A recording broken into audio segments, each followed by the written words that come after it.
Hi masters, for you మీకోసం ఛానల్కి స్వాగతం సుస్వాగతం.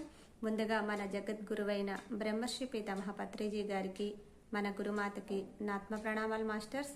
ఓకే మాస్టర్స్, మన ఛానల్లోనే స్పిరిచువల్ ట్యాబ్లెట్స్ గురించి చెప్పుకుంటున్నాం. డే 3లో ఉన్నాం. ఈరోజు మన ఛానల్కి సీనియర్ పిరమిడ్ మాస్టర్ అయిన లక్ష్మీ మేడం అనకాపల్లి నుంచి వచ్చారు. మేడంని సాధారణంగా ఆహ్వానించుకుందాం. మేడం ఎంచుకున్న టాపిక్ 4 శత్రువులు అనే మంచి టాపిక్ ఎంచుకున్నారు. మేడంకి వెల్కమ్ చెప్దాం. నమస్తే మేడం, వెల్కమ్ మేడం. నమస్తే అండి. నమస్తే, నా పేరు లక్ష్మి అండి. సో ఫర్ యూ యూట్యూబ్ ఛానల్లో ఈ యొక్క స్పిరిచువల్ టాబ్లెట్ సెషన్స్ని చెయ్యాలి అనేటువంటి ఒక దృఢ సంకల్పంతో ఈ నాలెడ్జ్ని ఈ ఫర్ యూ ఛానల్ ద్వారా అందరికీ అందజేయాలి అనేటువంటి ఒక అద్భుతమైన సంకల్పంతో ఈ వేదికకి మమ్మల్ని ఆహ్వానించినందుకు ఫర్ యూ ఛానల్ వారికి, సరిత మేడం గారికి ఆత్మపూర్వక ప్రణామాలు తెలియజేస్తున్నామండి. Thank you madam.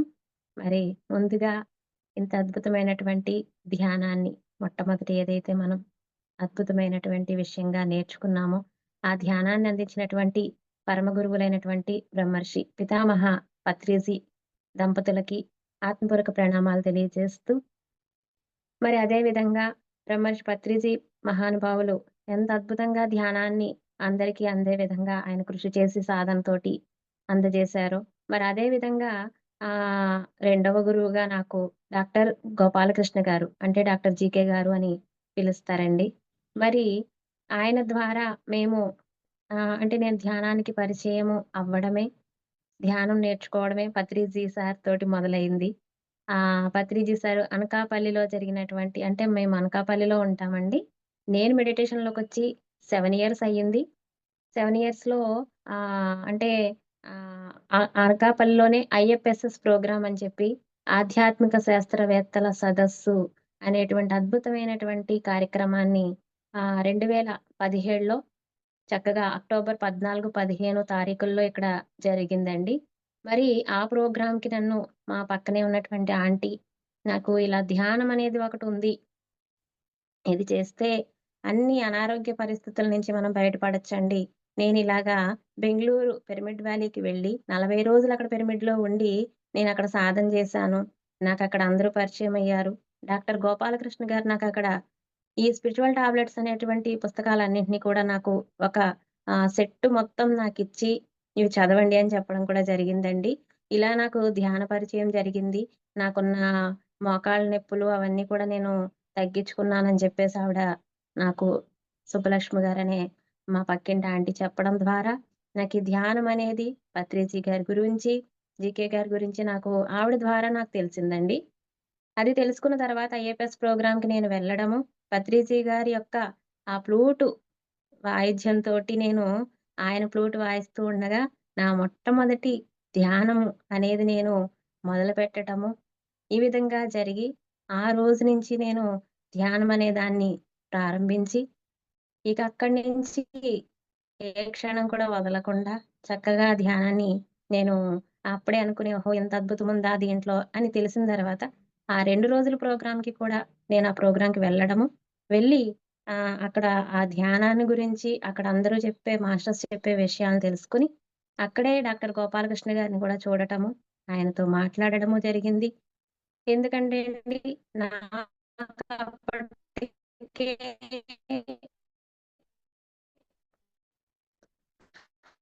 2 సంవత్సరాలకు ముందు నుంచే నేను ఫేస్ చేస్తూ ఉన్నాను అప్పటికే.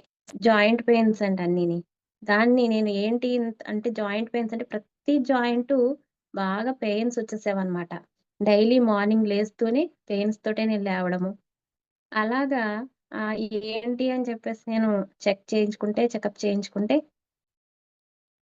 అది కీళ్ళవాతము అని నాకు కీళ్ళవాతం అని చెప్పేసి డాక్టర్స్ రిపోర్ట్ ఇవ్వడము జరిగిందండి.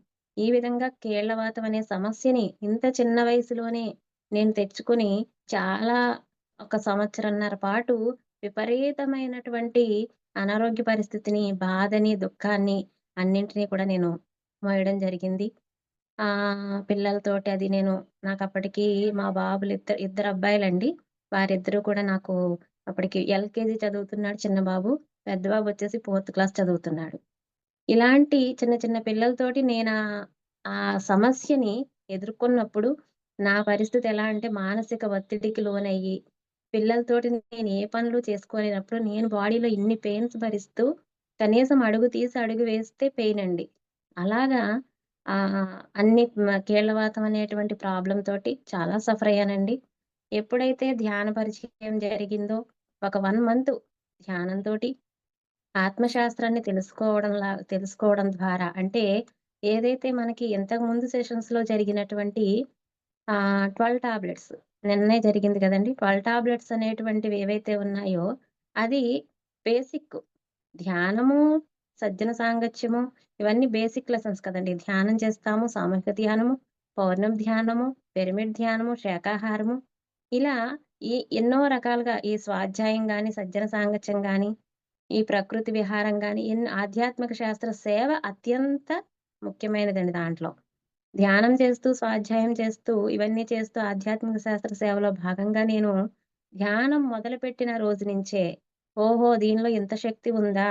ఇది నేను తెలుసుకోవాలన్న ఆ 2 రోజుల ఐఎఫ్ఎస్ ప్రోగ్రామ్‌లోనే నాకు అమితమైన ఆనందాన్ని నేను రుచి చూసానండి. ఎందుకంటే అంతకు ముందంతా కూడా నేను ఒక దుఃఖంతో ఉండేదాన్ని. ఎప్పుడూ నా ప్రాబ్లమ్స్ ఇంత చిన్న వయసులో నేను ఇలాంటి ప్రాబ్లమ్స్ మోయాల్సొస్తోంది. ఏంటి అన్న దిగులుతో ఉన్న నేను అ అక్కడ ఆ 2 రోజులు నేను ఆనందాన్ని చవిచూసాను. ఆ ఆనంద స్థితిలో దీన్ని ఇంకా అద్భుతంగా నేను తెలుసుకొని ఇంకా నేను ఎలా చెయ్యాలి, ఏం చేయాలనేటువంటి తపనతోటి నేను ఆ రోజు నుంచి నేను ప్రయాణం చేశానండి. చేసిన తర్వాత మొట్టమొదట ధ్యానము, స్వాధ్యాయము, సజ్జన సాంగత్యము అన్నీ ఆచరణలో పెడుతూ నాలో ఉన్న గుణాలన్నిటినిని మార్చుకుంటూ అంటే ఆధ్యాత్మికంగానే మనం ఇక్కడ అద్భుతమైనటువంటి ఆనందాన్ని పొందుతాం గానీ, ప్రాపంచిక జీవనంలో ఉన్న విషయాల వల్ల వచ్చేటువంటి ఆనందమనేది క్షణికము అన్న ఒక అద్భుతమైన విషయాన్ని నేను తెలుసుకోవడం ద్వారా, నేను పొందింది నా కుటుంబ సభ్యులందరి మీద నాకున్నటువంటి వేరు భావాల్ని, నెగెటివ్ ఆలోచనలని అన్నింటిని కూడా నా లోపల నుంచి తీసి, వారిపైన ప్రేమతత్వాన్ని పెంచుకున్న తరువాత, ఆ యొక్క గుణాలు నేను అవలంబించిన తర్వాత, ఆచరణలో పెట్టిన తర్వాత, ఏదైతే ఆధ్యాత్మిక శాస్త్ర సేవ అనేది ఉందో, ఆ సేవలోకి నేను ధ్యానంలోకి రాగానే తెలిసిన ఒక వారం నుంచే నేను ఆ సేవ చేయాలి. నేను వర్క్ చేస్తానిక్కడ. నేను ఇక్కడ అనకాపల్లిలో వీక్లీ వన్స్ సెషన్స్ జరిగేవండి. హాఫ్ డే సెషన్స్ జరుగుతుండేవి. పిరమిడ్ సెంటర్ ఉండేది. అక్కడ స్పిరిచువల్ టాబ్లెట్స్ ఆధ్యాత్మిక ఆరోగ్య కేంద్రం అని చెప్పేసి గంగా పిరమిడ్ ధ్యాన కేంద్రం ఉండేదండి. దాన్నప్పటికి ఝాన్సీ మేడం గారు కొనసాగిస్తూ ఉన్నారు. నేనక్కడికి వెళ్ళి ఆ రోజు నుంచి ఇంక నేను ఈ 2 రోజులు నాకు తెలిసిన విషయాలు కాదు. ఇంకా నేను తెలుసుకోవాలన్న తపనతోటి ఆ సెంటర్‌కి వెళ్ళడము, వెళ్తూ అక్కడ నేను వర్క్స్ చెయ్యడము, వారం ఆ సెషన్స్‌లో నా వంతు బాధ్యతగా నేనక్కడుండి ఆ సెషన్‌కి కావాల్సిన అన్ని వసతులని నేను అంటే అక్కడ చైర్స్ వేయడం దగ్గర నుంచి, ముందుగా అరేంజ్ చేసుకోవడం దగ్గర నుంచి, మెడిటేషన్ స్టార్ట్ చేయించడం దగ్గర నుంచి, ప్రతి వర్క్‌ని చూస్తూ, అందరికీ ఫోన్ కాల్స్ చేస్తూ, క్లాస్‌కి రమ్మని చెప్పడానికి, ఈ విధంగా అంటే అప్పటికింకా ఈ రోజు వాట్సాప్ గాని, రూమ్ గాని ఇవన్నీ చార్చి ఎంతో మందికి ధ్యానం అందడానికి అవి లేవు కాబట్టి ఉన్నాయి కాబట్టి ఆ విధంగా మేము ఎక్కువ వర్క్స్ చేస్తూ ఉండేవాళ్ళం. సో, ఆ విధమైనటువంటి నా యొక్క ప్రణాళికలో నాకున్న హెల్త్ ప్రాబ్లమ్స్ అన్నిటిని కూడా నేను ఒక 1 మంత్‌లోనే నేను తగ్గించుకోవడం జరిగిందండి. 1 మంత్‌లో నేను ఇయన్నీ ఆచరణలో పెట్టేసరికి చక్కగా నా హెల్త్ అంతా కూడా క్యూర్ అయ్యి, గ్యాస్ ప్రాబ్లమ్ గాని, ఆ హెడ్‌ఏక్స్ ఉండేవి నాకు. హెడ్‌ఏక్ ప్రాబ్లమ్ గాని, ఈ కీళ్ళ వాతం అని జెప్పేసి ఏదైతే పెయిన్స్‌ని నేను భరించానో బాడీ అంతా కూడా, నడవలేని పరిస్థితుల్లో ఉన్న నేను ఎక్కువ పడుకునే ఉండేదాన్నండి. అలాంటి స్థితి నుంచి కూడా నేను బయటపడి, చక్కగా ఆ రోజు నుంచి నేను అద్భుతంగా ఈ ధ్యాన ప్రచారంలో నాదైనటువంటి లక్ష్యంతోటి నేను పనిచేస్తూ ఉన్నానని చెప్పొచ్చండి. ఎందుకంటే నేను ఇంక అప్పటినుంచి స్పిరిచువల్ టాబ్లెట్‌లో అద్భుతమైనటువంటి నాలెడ్జ్ అంతా నేను తీసుకోవడము. తద్వారా అక్కడ ఒక్కొక్క మెట్టు అంటే నేర్చుకోవడంలో భాగంగా ఒక్కొక్క మెట్టు నేను తీసుకుంటూ అంటే కన్నడ భాష వచ్చు నాకు అని ఆహ్, అద్భుతంగా సారు తెలుసుకున్న తర్వాత కన్నడ వర్క్స్ నాకు అప్పచెప్పడం జరిగిందండి. అలాగే ఇక్కడ ఆనంద బ్రహ్మ వర్క్స్ గాని ఎంతో మందికి కళల ద్వారా జ్ఞానాన్ని అందించేటువంటి ఆ వేదిక పైన 'ఆనందో బ్రహ్మ' కల్చరల్ ఈవెంట్స్ చేయడంలో కానీ, కన్నడ వైపు నుంచి స్పిరిచువల్ టాబ్లెట్స్ నాలెడ్జ్ అందివ్వడం గానీ, ఈ విధంగా ఎన్నో వర్క్స్‌లో నేను అద్భుతంగా వర్క్స్ చేస్తూ ఈ యొక్క నాలెడ్జ్ తోటి ముందుకు వెళ్తున్నాం. అనేక మందికి హెల్త్ ప్రాబ్లమ్స్ ఉన్న వాళ్ళందరికీ కూడా ధ్యానంతో పాటు ఈ నాలెడ్జ్ కూడా తీసుకోవడం వల్ల వారి యొక్క అనారోగ్యాల నుంచి ఎలా బయటికి రావచ్చు. ఎందుకంటే అండి, మొట్టమొదట ధ్యానం చేసినప్పుడు చాలా వరకు మనకి ఆ ఎనర్జీ తోటి వచ్చే కాస్మిక్ ఎనర్జీ తోటి మన బాడీలో చాలా వరకు ఆ నరాల్లోకి ఆ ఎనర్జీ వెళ్ళడం వలన, మన బాడీ హీల్ అవ్వడం వలన చాలా ప్రాబ్లమ్స్ తగ్గిపోతూ ఉంటాయి. కానీ కొంతమంది యొక్క వాళ్ళ డిజైన్ ఎలా ఉంటుందంటే, వాళ్ళు కొన్ని గుణాలని నేర్చుకోవడం కోసం, అవి ఆచరణలో పెట్టడం కోసం కొన్ని హెల్త్ ఇష్యూస్‌ని తెచ్చుకోవడం జరుగుతుందండి. మరి అలా తెచ్చుకున్న వారందరూ కూడా ఆ హెల్త్ సమస్యలకి ఆ యొక్క గుణాలను నేర్చుకోవడం ఇక్కడ ఏమీ లేదండి. స్పిరిచువల్ టాబ్లెట్స్ అంటే అద్భుతంగా మనమిక్కడ ఈ భూమి అనే పాఠశాలలో ఈ ఏవైతే నేర్చుకోవడం అనే భాగంలో అద్భుతంగా మానవుడి నుంచి మాధవుడిగా ఎదగడానికి అంటే మనలో ఉన్న దైవత్వంతోటి మనము మమేకమై ఆ దైవత్వంలాగా మనం ఇక్కడ దైవ పదార్థంలాగా మనం ఇక్కడ జీవించాలి అంటే ఆ వన్నెస్‌లోకి రావాలంటే అద్భుతమైనటువంటి ఎన్నో గుణాలను మనం ఇక్కడ నేర్చుకోవాల్సి ఉందండి. మరి ఆ గుణాలు నేర్చుకోవడంలో భాగంగానే ఈ హెల్త్ ప్రాబ్లమ్స్ అన్నీ కూడా మనము తెచ్చుకోవడం అనేది జరుగుతుంది కాబట్టి, వాటిని ఈ నాలెడ్జ్ తోటి ఎలా తగ్గించుకోవచ్చు అనేటువంటి అద్భుతమైన విశ్లేషణతోటి ఈ స్పిరిచువల్ టాబ్లెట్స్ అనేవి డాక్టర్ గోపాలకృష్ణ గారు ఎంబీబీఎస్ చదివారండి ఆయన. ఆయన ఒక ఎంబీబీఎస్ డాక్టర్ అయ్యుండి, ఆయన అక్కడ ఒక వాళ్ళు ఒక నిజాం హాస్పిటల్ అనేది వైజాగ్‌లో పెట్టి, నిజాం హాస్పిటల్ అండి. కింద ఫ్లోర్ అంతా కూడా చక్కగా హెల్త్ పరంగా డాక్టర్‌గా ఆయన వర్క్ చేస్తూ, ఆ పై ఫ్లోర్‌లో ఏదైతే ఉందో అదంతా కూడా పిరమిడ్స్ పెట్టి, బెడ్స్ వేసి, బెడ్‌ల మీద పిరమిడ్స్ పెట్టి ఆ ధ్యానంతోటి, శాకాహారంతోటి ఈ యొక్క వాళ్ళ హెల్త్‌కి సంబంధించినటువంటి ప్రాబ్లమ్స్‌ని ఈ యొక్క టాబ్లెట్స్ తోటి అంటే ఈ అద్భుతమైన గుణాల్ని వారు నేర్చుకోవడం ద్వారా, సంతరించుకోవడం ద్వారా, వాళ్ళు అద్భుతంగా మారడం ద్వారా ఆ యొక్క హెల్త్ ప్రాబ్లమ్స్ నుంచి ఎలా బయటపడొచ్చు అనేటువంటి సాధనతోటి ఆయన తీసుకొచ్చినటువంటివే ఈ యొక్క స్పిరిచువల్ టాబ్లెట్స్ అండి. ఆధ్యాత్మిక గుళికలు. 16 సంవత్సరాల సాధనతోటి ఆయన రీసెర్చ్ తోటి వీటిని తీసుకురావడం జరిగింది. మరి వాటిలో భాగంగానే ఈరోజు మనము ఏదైతే ధ్యాన మార్గంలో ఈ పయనిస్తూ, ధ్యానము, శాకాహారము పాటిస్తూ చక్కగా ముందుకు వెళ్తున్నప్పుడు మనకి ఇంకా కొన్ని అవరోధాలు ఎలా అంటే చూడండి ధ్యానం చేస్తూ అన్నీ బానే ఉంటాయి. ఓకే. నేను ధ్యానం చేస్తున్నాను కదా! శాకాహారిగా ఉన్నాను కదా! అనుకుంటే అక్కడితో సరిపోతుందా? కానీ కాదు. ఎందుకంటే పసిపిల్లవాడు పెరుగుతున్నప్పుడు చంటి బిడ్డగా పుట్టిన చంటి పిల్లవాడికి నెలలు పెరిగే కొలది ఏ విధంగా మనము ఆహారాన్ని ఎలా పెంచుతూ ఉంటామో, వాడికి మొట్టమొదట పాలు సరిపోతాయండి. తర్వాత ఏదో కొంచెం ఆహ్, బియ్యము రవ్వలా చేసి లేతే రవ్వగా చేసి ఉడికించి అలా పెట్టటము. ఆ తర్వాత మెల్లమెల్లగా ఫ్రూట్సు ఇలా బిస్కెట్సు ఇలా ఇవ్వడము. తర్వాత మెల్లమెల్లగా కొంచెం చిన్నగా రైసు ఇలా ఒక్కొక్కటిగా మనం ఆహారాన్ని ఎలా పెంచుతూ వాడిని వాడి ఎదుగుదలలో భాగంగా మనము ఆ పాత్ర పోషిస్తున్నాము కదా! సో, వాడి ఆహారాన్ని ఎలాగైతే పెంచుతున్నామో, మనం కూడా ఇక్కడ ఆత్మపరంగా మన ఆత్మ ప్రగతికి, మన ఆత్మ పరిణితికి, మన యొక్క జ్ఞానాన్ని కూడా తీసుకునేటువంటి విధానంలో మనం ఏదైతే లక్ష్యం తీసుకొనొచ్చామో, జీవిత ధ్యేయాన్ని తీసుకొనొచ్చామో, ఆ దిశగా పయనించడంలో మనం ఒక్కొక్క మెట్టు ఎక్కుతూ, మన యొక్క నాలెడ్జ్‌ని, జ్ఞానాన్ని పెంచుకుంటూ వెళ్ళాలి. ఒక చోట ఆగిపోకూడదు. ఓకే. మనం ఇంతవరకు చేస్తున్నాం కదా! చాలులే అని అనుకోకుండా, ఇంకా కొత్తగా నేర్చుకుంటూ వెళ్తేనే మన యొక్క ఆత్మజ్ఞానం వైపు, మన యొక్క ఆత్మ పరిణితి వైపు మనము పయనిస్తామనేటువంటి సత్యాన్ని తెలిపేదే ఈ యొక్క తెలుసుకుంటూ వెళ్ళడం కోసమే, ఆ మార్గంలో మనకి ఎదురయ్యే అవరోధాలేమిటి?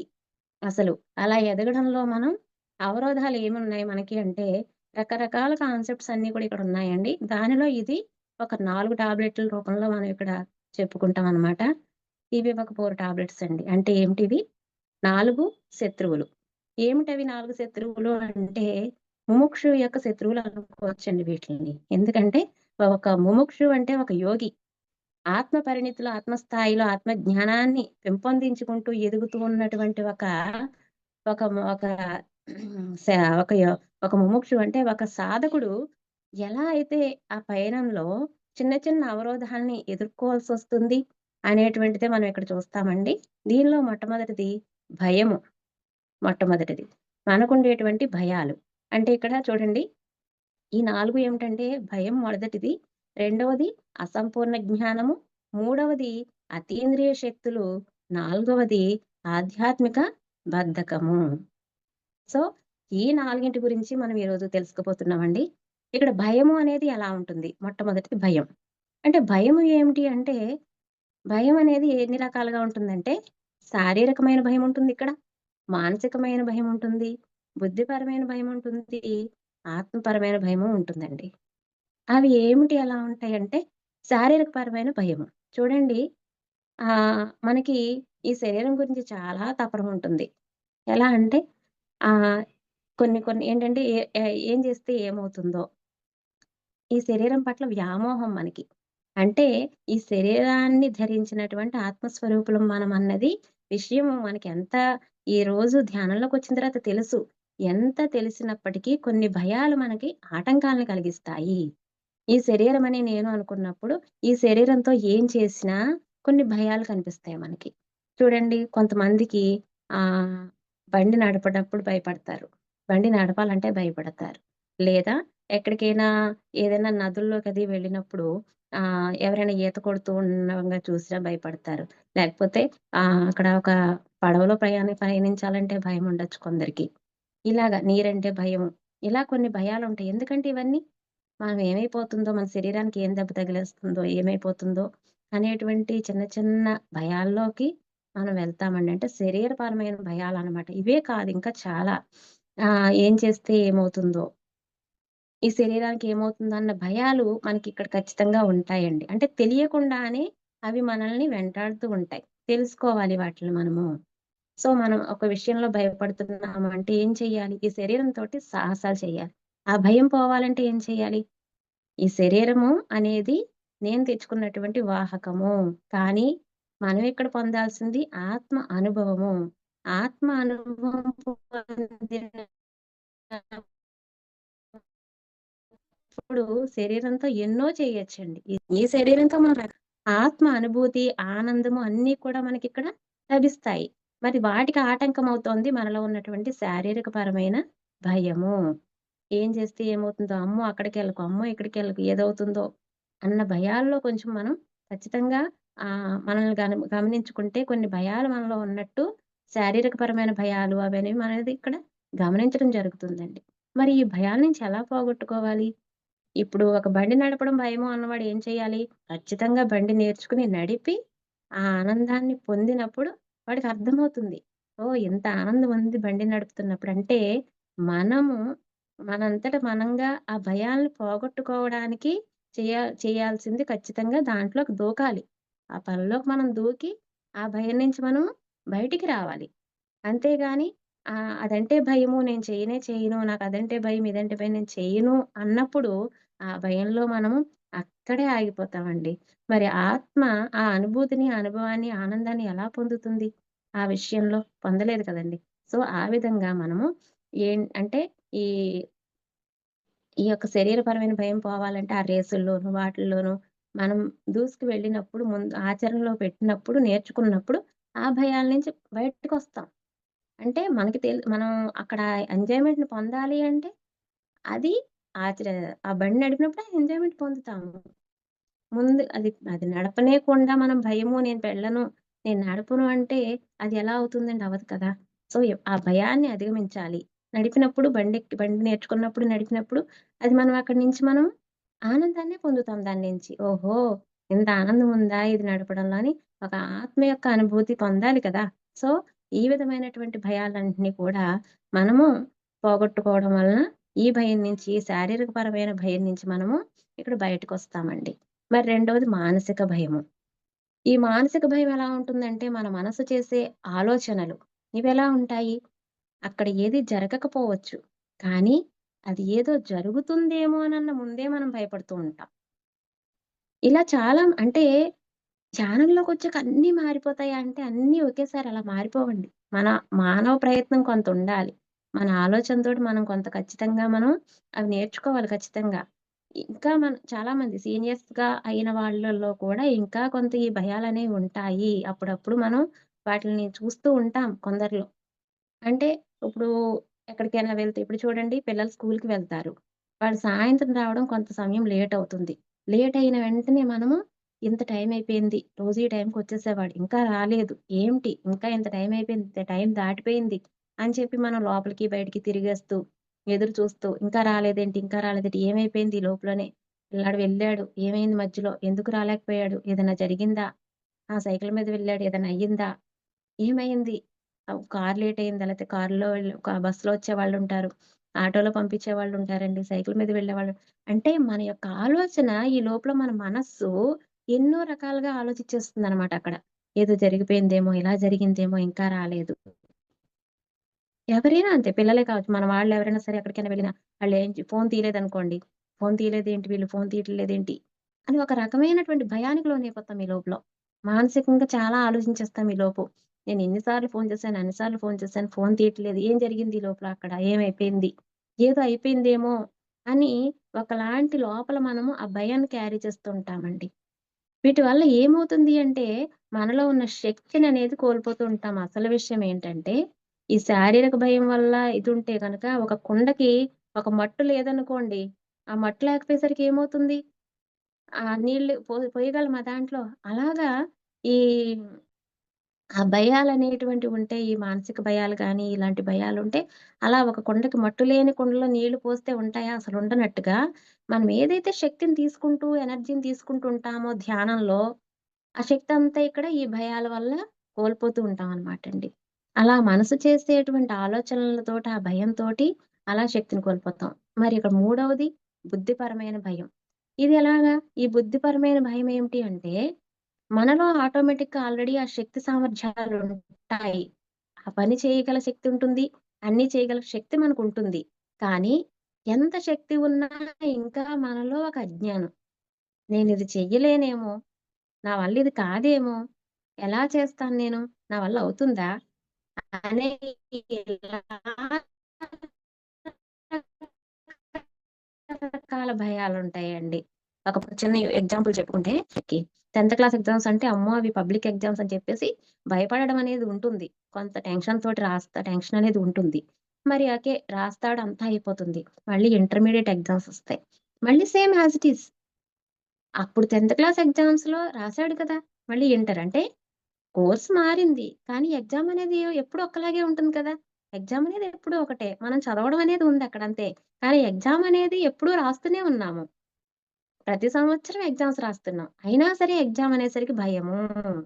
కానీ ఎగ్జామ్ ప్రతి సంవత్సరం మనం బాగానే రాస్తున్నాం గదా! ఎంత రాస్తున్నప్పటికీ ప్రతి సంవత్సరం కూడా మళ్ళీ ఎగ్జామ్ వచ్చేసరికి ఏదో ఒక భయం. ఎందుకు రాయలేడు? రాయగలడు. రాయగలిగే సత్తా సామర్థ్యాలు ఉన్నాయి గానీ, ఆ బుద్ధి ఏం చేస్తుంది అంటే, మనలో భయాల్ని రే ఆహ్, రేకెత్తిస్తుందనమాట. అంటే అటువంటి బుద్ధి స్థాయిలో భయము. అలాగే మనము ఒక విశ్వ కళ్యాణ కార్యంలో భాగంగానే ఈరోజు ఈ జూమ్ సెషన్ ఉందండి. యూట్యూబ్ సెషన్ నడిపిస్తున్నారు. అద్భుతంగా నడిపిస్తున్నారు. ఎంతో మందికి జ్ఞానం అందివ్వాలని. మరి ఈ సెషన్స్ నడిపిస్తూ ఉండడం అంటే అదొక అద్భుతమైనటువంటి అవకాశం. నేను చెయ్యలేనేమో అనుకుంటే ఈ వర్క్ అవుతుందా అండి? లేదు కదా! నాకు సమయం ఉంటుందా? నేను చేయగలనా? నా వల్ల అవుతుందా? ఈ టెక్నికల్ వర్క్ నాకొచ్చా? నేను నేర్చుకుంటే ఏదైనా వస్తుంది.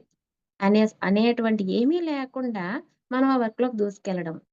సో, అదే ఒక పిరమిడ్ కన్‌స్ట్రక్షన్ చేయాల్సొచ్చింది. నేను చేయగలనా అనుకోవడానికి లేదు. ఒక వర్క్‌షాప్ కండక్ట్ చేయాలి. ఒక వన్ డే వర్క్‌షాప్ కండక్ట్ చేయాలి ఫిజికల్‌గా ఎక్కడైనా.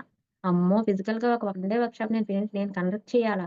ఎలా చేస్తాను నేను? ఎన్నో చేసుంటారు అప్పటికే. అప్పటికే ఎన్నో చేసున్నా మళ్ళీ ఒక కొత్త వర్క్‌షాప్ చేయాలంటే, అమ్మో! మళ్ళీ నేను చెయ్యాలా? చేయగలనా ఈసారి? అని అంటే చేయగల శక్తి సామర్థ్యాలు తనలో ఉన్నాయని ఒకసారి చేసినప్పటికీ, కొన్ని సార్లు చేసినప్పటికీ మళ్ళీ భయపడుతూ ఉంటామనమాట. అంటే భయము అనేది అనుకోరక్కడ. ఏమనుకుంటారంటే అండి, అమ్మో! నేను చేయగలనా? నా వల్ల అవుతుందా? ఒక క్లాస్ చెప్పాలంటే నేను చెప్పగలనా? సో, కొన్ని క్లాసులైతే చెప్తాము. కొన్ని క్లాసులు చెప్పినా మళ్ళీ ఇంకొక చోట కొత్త ప్లేస్‌లోకెళ్ళి క్లాస్ చెప్పాలంటే, అంటే ఇక్కడ, అక్కడ అంటే చెప్పేసాను. ఇక్కడ ఇంతమందున్నారు. అక్కడ నాకు తెలిసిన ప్లేసు, మా వాళ్ళెవరో ఉన్నారు చెప్పేసాను. కానీ ఇప్పుడు ఇంకో కొత్త ప్లేస్ అక్కడికెళ్ళి నేను చెప్పగలనా? అని ఆలోచిస్తారు. అంటే మళ్ళీ కొత్తగా అది చెప్పగలిగే సామర్థ్యం ఉంది. ఒకసారి చెప్పిందే మళ్ళీ ఇంకొక చోట కూడా చెప్పగలరు. కానీ చెప్పలేనేమో అని లోపల ఒక మదనం. ఆ భయమే ఇక్కడ బుద్ధిపరమైనటువంటి భయమండి అది. సో, దీన్ని కూడా అద్భుతంగా వాళ్ళు ఏదైతే ధ్యానము, సాధనతోటి, ఈ యొక్క స్వాధ్యాయాలతోటి అన్నింటితోటి కూడా ఆ బుద్ధిపరమైన భయం మనకు గనుక ఉంటే, మనలో ఆ శక్తి సామర్థ్యాలు ఉన్నాయి. ఖచ్చితంగా నేను చేయగలను అని చెప్పేసి ఖచ్చితంగా ముందుకు వెళ్ళాల్సి వస్తుందండి. లేదా ఇక్కడ ఈ భయం దగ్గరనేది మన యొక్క జర్నీ ఆగిపోతుంది. మనం నేర్చుకోవాల్సింది ఆగిపోతుంది. అంతే కదండీ! ఎంచక్కా అక్కడికెళ్లి చెప్పగలిగినప్పుడు ఒక క్లాస్ ఇంకొక చోటకెళ్ళి చెప్పామంటే ఎంత ఆనందమొస్తుంది మనకి. కానీ అక్కడది తీసుకోలేం. అంటే అక్కడ ఎంతో మంది పీపుల్స్‌ని కలవాల్సుంటుందక్కడ. అది ఆగిపోతోంది. అంటే మన జర్నీ ఆగిపోతుందక్కడ. ఇది బుద్ధిపరమైన భయం. మరి నాలుగవది ఆత్మపరమైన భయము. మరి ఇదెలా ఉంటుంది? ఆత్మపరమైన భయమేమిటి అని అనిపిచ్చచ్చండి. చూడండి, మనం ఈరోజు ఇక్కడ ఈ భూమి మీద ఈ జన్మ తీసుకొని, మనం ఎంతో మంది ఆత్మ మిత్రులతోటి, ఆత్మ బంధువులతోటి కలిసి మనం ఇక్కడ ప్రయాణం చేస్తున్నాము. మరి ఇటువంటి తరుణంలో మనకెంతో మందికి మనము ఇక్కడ ధ్యానం ద్వారా, శాకాహారం ద్వారా, మనం చదివిన పుస్తకాల ద్వారా, మనం విన్న క్లాసుల ద్వారా, ఈ L1 సెషన్స్ చేస్తే దీని ద్వారా ఎంతో విజ్ఞానాన్ని మనం తీసుకుంటున్నాం. తీసుకుంటూ వీటిని ఎంతో మందికి పంచాల్సింది ఉంది మనమిక్కడ. ఎంతో మందిక్కడ మనకి అంటే ఆధ్యాత్మిక పుత్రులంటామండి. మనం ఎంతో మంది ఆధ్యాత్మిక పుత్రులకి దీనికి పంచాల్సిందుంది. ఈ ధ్యానం మన ద్వారా ఎంతో మందికి చేరాల్సిందుంది. మన ఎక్స్‌పీరియన్స్ ద్వారా, మన అనుభవం ద్వారా నేను ధ్యానంలో ఇంత అద్భుతాలు నేను నేర్చుకున్నాను. నేనింత అద్భుతంగా నా జీవన విధానాన్ని మార్చుకున్నాను. ఇంత ఆనందంగా ఈరోజు జీవిస్తున్నానన్న ఎవరికి వారికే ఉన్నటువంటి ఎంతో అద్భుతమైన జ్ఞానాన్ని ఎంతో మందికి మనం ఇక్కడ చెప్పాల్సిందుంటుంది. మన యొక్క ఆత్మ సమూహంలో ఎంతో మంది సహచరులతోటి మనం దీన్ని పంచుకోవాల్సుంటుంది. మరలా పంచుకున్నప్పుడు వాళ్ళందరూ దాన్ని తెలుసుకొని, వాళ్ళందరూ కూడా ఆచరించినప్పుడు ఓకే. ఆహా! ధ్యానంతో ఇలాంటి సమస్యను తగ్గించుకోవచ్చా? నాకిలాంటి సమస్యుంది. నేను తగ్గించుకోవచ్చు అని ఎంతోమంది ఎదురు చూస్తూ ఉంటారండి. వాళ్ళందరూ ఎదురు చూస్తూ ఉన్నప్పుడు మనము ఏదైతే ఆ జ్ఞానాన్ని అందివ్వాలో దాన్ని అందివ్వడంలో మనం ఇక్కడ ఎప్పుడైతే వెనకబడతామో, ఏదైనా ఒక క్లాస్‌కి వెళ్ళాల్సొస్తుంది. వెళ్ళకుండా ఏదో ఆటంకాలో, అడ్డంకులో పెట్టుకొని ఆగిపోతామో, అక్కడికి వెళ్ళలేము. వాళ్ళని రీచ్ అవ్వక, వాళ్ళకది మనం చెప్పకపోవడం వలన, మన ఎక్స్‌పీరియన్స్ ఎవరికైతే అవసరమో తద్వారా వాళ్ళ ఆనందాన్ని పొందడము, అది ఆచరించడము, వాళ్ళ ప్రాబ్లమ్స్ నుంచి బయటికి రావడం అనేది ఏదైతే ఉందో, అది జరగకపోవడం వల్ల ఏమవుతుంది అంటే, అవతల పర్సన్స్ వాళ్ళు దానికి సిద్ధంగా ఉంటారు నేర్చుకోవడానికి. మనం వెళ్ళకపోవడం వల్ల వాళ్ళక్కడ సఫర్ అవుతూ ఉంటారండి అక్కడ. వాళ్ళకి మన నుంచి నాలెడ్జ్ అందలేదు. మన విషయం వాళ్ళ దాకా వెళ్ళలేదు కాబట్టి, అవతల వాళ్ళు వాళ్ళకున్న సమస్యలతోటి ఆ జ్ఞానము ఆ సమయానికి అందక వాళ్ళక్కడ బాధపడుతూ ఉండడము, వాళ్ళక్కడ ఆ కష్టాలు పడుతూ ఉండడం, దుఃఖపడుతూ ఉండడం వల్ల అక్కడ ఆ సోలు ఆ అనుభూతి పొందాల్సి ఉన్నప్పుడు, ఆ సోల్ అక్కడ దుఃఖపడుతూ ఉంది అంటే, అది రియాక్షన్ ఎలా ఉంటుంది అంటే, మనకి తెలియకుండానే మనకా రియాక్షన్ ఆ అవతల వ్యక్తి యొక్క బాధ, అతను పడుతున్నటువంటి వ్యధ ఏదైతే ఉందో, ఆ సమస్య ఏదైతే ఉందో, దాని నుంచి మనకిక్కడ ప్రతి ఒక్కళ్ళకి ఆ కనెక్షన్ ఉంటుందండి. ఆత్మ సమూహం మనది. ఆ కనెక్షన్ తోటి మనకి ఆ రిఫ్లెక్ట్ అయ్యి, మనం కూడా ఇక్కడ తెలియకుండానే ఏవో లోపల భయాలు మనకి అనిపిస్తూ ఉంటాయి. అది లోపల మనకొక నిలబడనివ్వదనమాట. అది సోల్ పరమైన భయమనమాట. అవతల ఆ సోల్ నుంచి మనకొచ్చినటువంటి ఆ సోల్ మన లోపల మనకొక తెలియని ఒక భయము, ఆందోళన, బాధ ఒకలాంటి స్థితి మనమిక్కడ పొందుతూ ఉంటామనమాట. అది జరగకపోవడం వలన. సో, ఇలాగ ఎప్పుడైతే మనలో మనకది తెలుస్తూ ఉంటుందో అందుకే పత్రి సార్ అంటారండి. ఎక్కడైనా సరే మనం ధ్యానం చెప్పాలి. వాళ్ళకి ఒక క్లాసుంది అంటే ఖచ్చితంగా ప్రయారిటీ ఇచ్చి వెళ్లి చెప్పేయాలి మనము. అక్కడ మన ద్వారా ఎంత జరగాలో అంత జరుగుతుంది అని చెప్తూ ఉంటారు. కనుక ఇలాంటి యొక్క ఆత్మపరమైన భయాన్ని కూడా మనము తెలియకనే క్యారీ చేస్తూ ఉంటాము. దానికి ఆ రీజన్స్ తెలిసినప్పుడు మనం ఎవరిని రీచ్ అవ్వాలో, ఎవరిని కలవాలో వాళ్ళని కలిసి మన యొక్క అనుభవాలను అక్కడ చెప్పేస్తూ ఉండాలి. సో, అది అండి. ఈ యొక్క భయము అనేది ఈ 4 రకాలుగాను ఉంటుంది. ఇది మొదటిది. తర్వాత రెండవది అసంపూర్ణ జ్ఞానము అంటున్నారిక్కడ. రెండవది అసంపూర్ణ జ్ఞానము అంటే ఏమిటి అసల? ఏదైతే మనం ధ్యానం చేస్తున్నామో, ఒక శాకాహారిగా మారామో, అద్భుతంగా ఇవి కొన్ని విషయాల్ని మనం తెలుసుకున్నాము. తెలుసుకున్న తర్వాత చాలా విషయాలు మనకిక్కడ అర్థమవుతాయి. అర్థమైన తర్వాత కొంతకాలానికి ఏమవుతుందంటే తెలియకుండానే మనలో ఒకటి ఏమనిపిస్తుందంటే, నాకన్నీ తెలిసిపోయాయి. నాకంతా అద్భుతంగా అర్థమైపోయినియి. అన్నీ తెలిసిపోయాయి అనే ఒక అనిపిచ్చినప్పుడు, ఒక విషయం అలా అనిపిచ్చినప్పుడు ఏమనిపిస్తుంది? మనకది ఒక అంటే నాకంతా తెలిసింది, మనకంతా వచ్చేసింది, మనం ఇక్కడ అన్నీ నేర్చేసుకున్నాం. నాకన్నీ తెలుసు అనేటువంటి చిన్న అహంకారము మనకి తెలియకుండానే అది మన లోపల కనిపిస్తుందండి. ఎందుకంటే మనకింక నేర్చేసుకున్న ఇంకేం మనం నేర్చుకోవాలి అన్నప్పుడు నేర్చుకోవడంలో ఒక అడ్డంకిగా మనం ఇక్కడ మనకి మనమే అడ్డంకి అయిపోతాము. ఏదైతే నాకన్నీ తెలుసు అనుకున్నామో ఇంకక్కడ ఏమైపోతుందండి మన మైండ్ క్లోజ్ అయిపోతుంది. నేనింకా నాకు చాలా తెలుసు. ఇంకా తెలుసుకోవాల్సింది ఉంది. ఇంకా నేనెన్నో తెలుసుకోవాలి అనే ఒక తపన మనలో ఎప్పుడు ఉండాలి.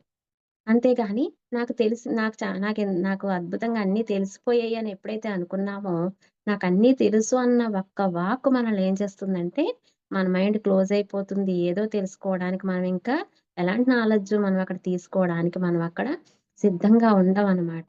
ఎవరైనా చెప్తూ ఉన్నారనుకోండి, ఏదన్నా ఎవరి నుంచన్నా మనం నేర్చుకోవాల్సింది ఎప్పుడూ ఉంటుంది.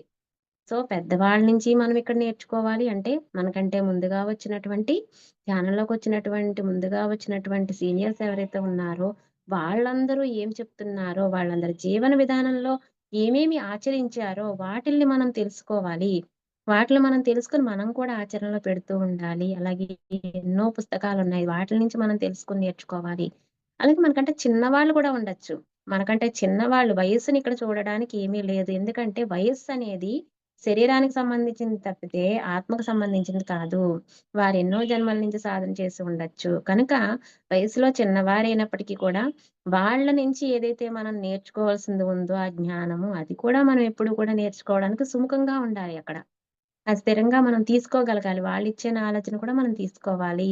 ఇదంతా ఎందుకు? మన ఆత్మ ఎదుగుదల కోసము ఎప్పుడూ కూడా నేర్చుకోవడానికి సిద్ధంగా ఉండాలి. ఎప్పుడైతే అలా చేయకుండా మనము నాకన్నీ తెలిసిపోయాయి, నేనింకేం తెలుసుకోవడానికి లేదు అని ఎప్పుడైతే అనుకుంటామో, అదే మన యొక్క అహంకారంగా మారుతుంది మనలో. నేర్చుకోవడానికి సిద్ధంగా ఉండమండి అక్కడ. ఎప్పుడు మనం నేర్చుకోవడానికి సిద్ధంగా తపనతో ఉంటే, ఒక ఓపెన్ మైండ్‌తో ఉండాలి. మనల్ని మనం ఎప్పుడు ఖాళీ చేసుకుంటూ ఉండాలి. నేను నేర్చుకున్నది ఇంతే, ఇంకా నేర్చుకోవాల్సింది ఎంతో ఉంది అనే ఓపెన్ మైండ్‌తో ఉన్నప్పుడు, ఎన్నో విషయాలు మనం ఇంకా నేర్చుకుంటూ ఉంటాము. ఆ యొక్క ఆ నిరంతర విద్యార్థి. ఆ విధంగా మనం నేర్చుకుంటూ ఉండగలగాలి. అది లేకపోవడం వలన ఎప్పుడైతే ఈ యొక్క అహంకారము అంటే నాకు తెలుసు అన్న అహంకారం ఎప్పుడైతే వచ్చిందో, అంతేకాదు ఏదైనా ఒక పనుందంటే, నేను చేశాను, నేను చేయగలను, నేను చేస్తాననే ఒక అహంకారంలోకి వెళ్తారు. అలా కాకుండా ఎప్పుడూ కూడా అంటే ఎంత నేర్చుకున్నా అణిగి ఉండడము, ఒదిగి ఉండడం అంటామండి ఇక్కడ. ఆ ఒదిగి ఉంటూ ఇంకా నేర్చుకునే దిశలో మనం ఎప్పుడు ప్రయాణం చెయ్యాలి.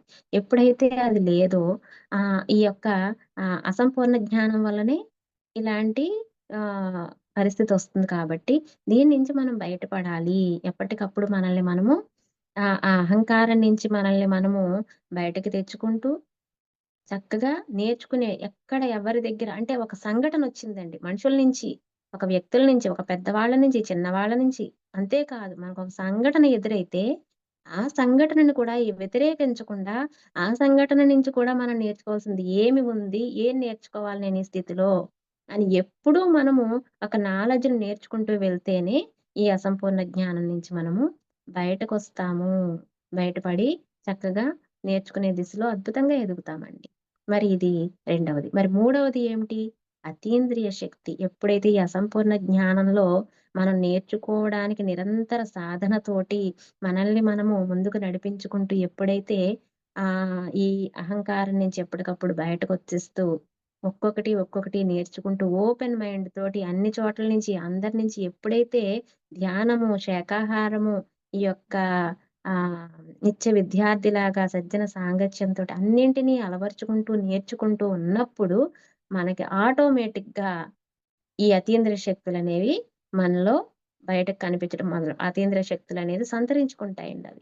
మనకు అతీంద్రియ శక్తులంటే ఏమిటి? మన యొక్క సంకల్పం. సంకల్ప శక్తి మనకి. ఎప్పుడైతే ధ్యానం చేస్తామో, శాకాహారిగా ఉంటామో మనకొక ఎనర్జీ ఫార్మ్ అవుతుంది. నిరంతర విద్యార్థిలా ఎప్పుడైతే నేర్చుకుంటూ ఓపెన్ మైండ్‌తో ఉంటామో, ప్రతి దాన్ని యాక్సెప్ట్ చేస్తూ అన్నింటి నుంచి నేర్చుకుంటూ ఉంటామో, మనలో ఆ ఎనర్జీ ఎంత అద్భుతంగా మారుతుందంటే, మన యొక్క వాక్కుకి ఒక శక్తొస్తుంది. మన యొక్క సంకల్పానికి ఒక శక్తి వస్తుంది. మన యొక్క ఆలోచనకు శక్తి వస్తుంది. అలాగే ఆరా చూడడం కావచ్చు, అలాగే టెలిపతి అనేది మనలో జరుగుతుంది. అది కావచ్చు, ఆరా చూడడం కావచ్చు, ఇలా ఎన్నో సూక్ష్మ శరీరయానం కావచ్చు. ఇవన్నీ కూడా అతీంద్రియ శక్తులు. మనకున్నటువంటి అతీంద్రియ శక్తులు. అద్భుతంగా వీటిని మనము అతీంద్రియ శక్తుల్ని మనం అద్భుతంగా పెంచుకోగలుగుతామండి ఇక్కడ. అంటే మన సంకల్పం ఒక అద్భుతం అన్నమాట. మనం ఏదన్నా సంకల్పించామంటే అది అయిపోతూ ఉంటుంది. మన వాక్కు ఏదన్నా మాట్లాడామంటే మరి కానీ ఏదైతే అద్భుతంగా శక్తులు మనలో ఉన్నాయి అని మనం పసిగడతామో వాటిని ఎలా ఉపయోగించాలి? ఈ అతీంద్రియ శక్తుల దగ్గర ఏం చేస్తామంటే ప్రాబ్లమ్, మన శక్తుల్ని, మన వాక్కుని, మన సంకల్పాన్ని ఎక్కడ ఉపయోగించాలి? ఎక్కడ ఉపయోగించకూడదు? ప్రాపంచిక విషయాలతోటో, విషయ వాంఛలకో మన యొక్క సంకల్పాన్ని, శక్తిని ఉపయోగించకూడదు. అద్భుతమైన విషయాలకి మన సంకల్పాన్ని, మన వాక్కుని, మన ఆలోచనని ఉపయోగించాలి. ఒక ఆరా ఉంది అంటే ఆరా చూడగలగడం అనేది ఒక అనుభవం. ఒక ఆత్మకు ఒక అనుభవం. అది ఆత్మానుభవంగా పొంది తీసుకుంటాం. అది అంతవరకే అండి. కానీ ఒక సంకల్పం ఉంది అంటే ఎక్కడ పడితే అక్కడ సంకల్పం పెట్టేస్తే అయిపోతుందా? మనం ఎలా సంకల్పం పెట్టాలి? ఎలాంటి వాటిలికి పెట్టాలి? ఒక చిన్న ఉదాహరణలు ఎక్కడ పెట్టకూడదనే వాటిలికి కొందరి యొక్క జీవితాలు మనకు ఉదాహరణలండి. ఎలాంటి వాళ్ళు? చూడండి 'మాయల పకీర్' ఉన్నారు. 'మాయల పకీర్‌కి' గొప్ప శక్తుంది. కానీ ఆయన ఏం చేశారు? 'మాయల పకీర్' ఏం చేశారండి? అక్కడ ఆయన, ఆయన ఏం చేశారంటే ఆయనకున్న శక్తుల్ని ఆహ్, నెగెటివ్‌గా ఉపయోగించారు. అంటే తనే ఒక తనకే ఆధిపత్యం రావాలని, తనే ముందుండాలి, తనే పైనుండాలని ఆయనకొచ్చిన ఏవైతే శక్తులున్నాయో, ఆ శక్తులన్నిటిని కూడా వృధాగా వాడారు. వృధాగా వాడి ఆయన మాయల పకీర్ ఏం చేశారు? ఆయన యొక్క శక్తుల్ని వృధా చేసుకున్నారు. కాబట్టి ఆయనే ఏమైపోయారు? భస్మం అయిపోయారు. ఆయనే ఇంకా ఆహ్, కాలాన్ని వృధా చేసుకోవడం వల్ల శరీరాన్ని వదిలేయాల్సొచ్చింది. అంతే కదండీ! అలాగే ఇంకా మనకింకా చెప్పాలంటే భస్మాసురుడు. ఆయన కూడా అంతే.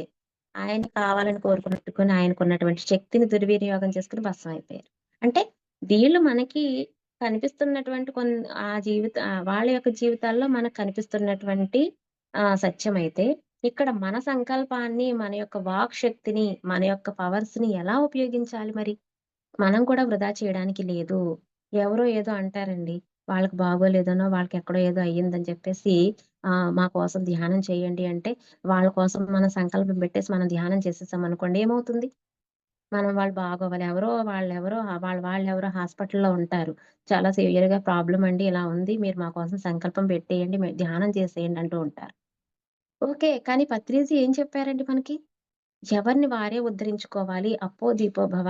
నువ్వు ఇంకొకడి జీవితంలో వేలు పెట్టడానికి లేదు అని చెప్పారు. కానీ కొందరు తెలియక వాళ్ళ యొక్క ధ్యాన శక్తిని, వాళ్ళ యొక్క సంకల్పాన్ని, ఆలోచనని ఏం చేస్తున్నారంటే, ఎక్కడో వాళ్ళకేదో అయిపోతుంటే వాళ్ళక్కడ ఆ సమస్య నుంచి బయట పడిపోవాలి అని చెప్పేసి, వీళ్ళిక్కడ సంకల్పాలు చేసేసి, ధ్యానాలు చేసేసారనుకోండి. అదేమవుతుంది?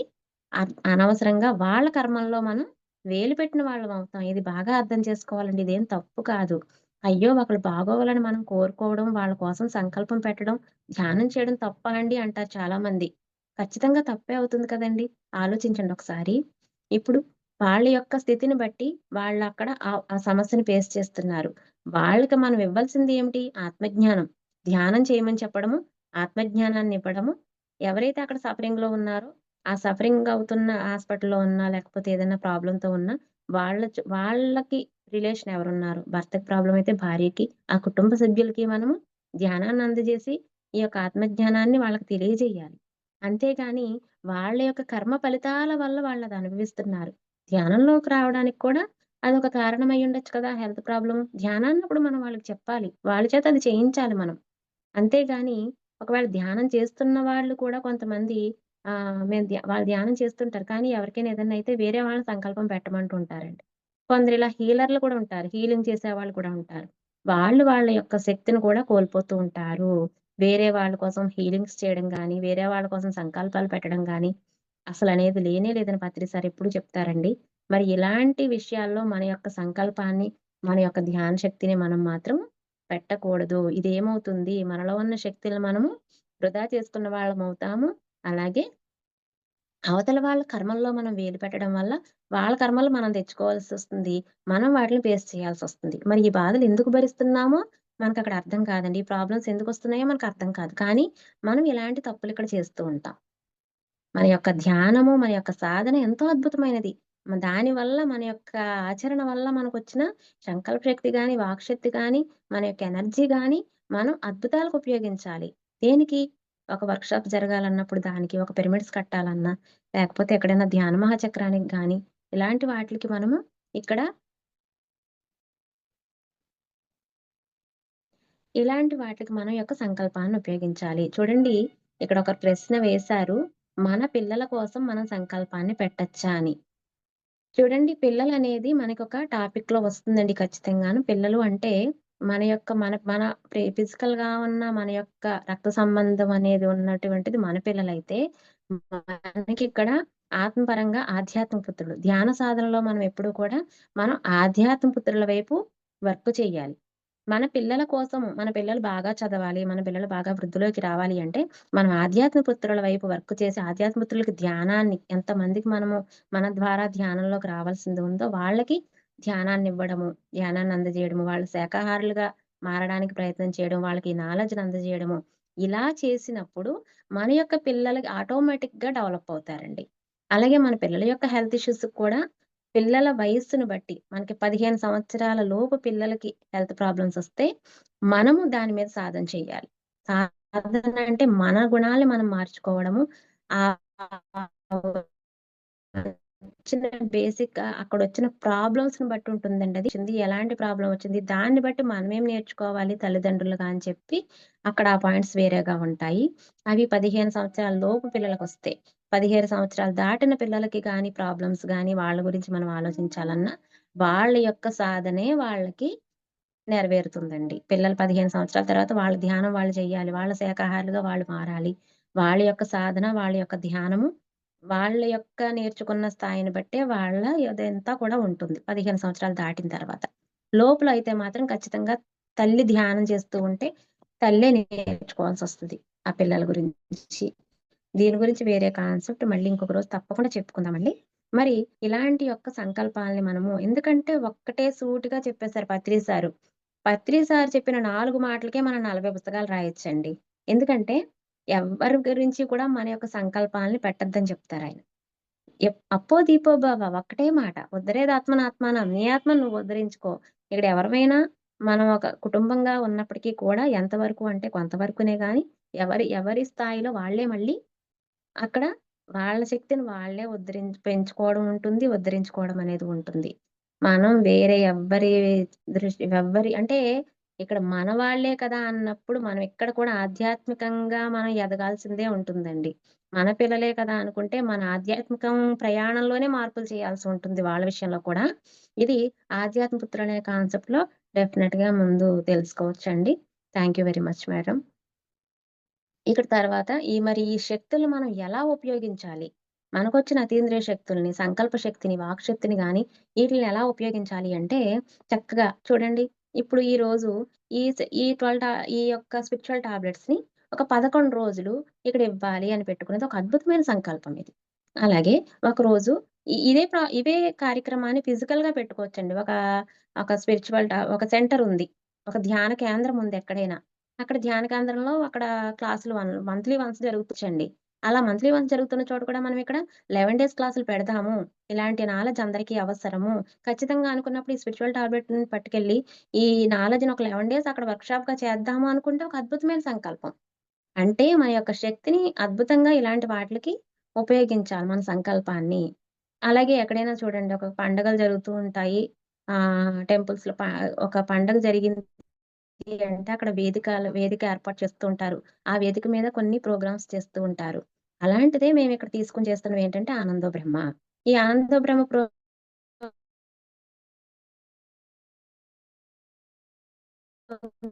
ద్వారా ఆ వేదికను తీసుకోవడం అండి. అక్కడ శివరాత్రి కావచ్చు, ఎంతో మంది అమ్మకి జరుగుతూ ఉంటాయి. అక్కడ ఒక స్టేజ్ అనేది ఉంటుంది. కాబట్టి మనం అక్కడ వాళ్ళతో మాట్లాడేది మనం తీసుకొని, అక్కడ ఒక కల్చరల్ ఈవెంట్ లాగా పెడతామనమాట. కల్చరల్ ఈవెంట్ పెట్టుకొని, ఆ కల్చరల్ ఈవెంట్ తోటి మనం అక్కడ ఏం చేస్తాం మధ్యలో, ఒక క్లాసికల్ డాన్సెసు, సంగీతము, వెస్టర్న్ డాన్సెస్ ఇవన్నీ పెట్టుకుంటూ మధ్యలో ఏం చేస్తాము, ధ్యానాన్ని, శాకాహారాన్ని ఈ ధ్యానంతోటి ఎలా సంపూర్ణ ఆరోగ్యంగా ఉండొచ్చు.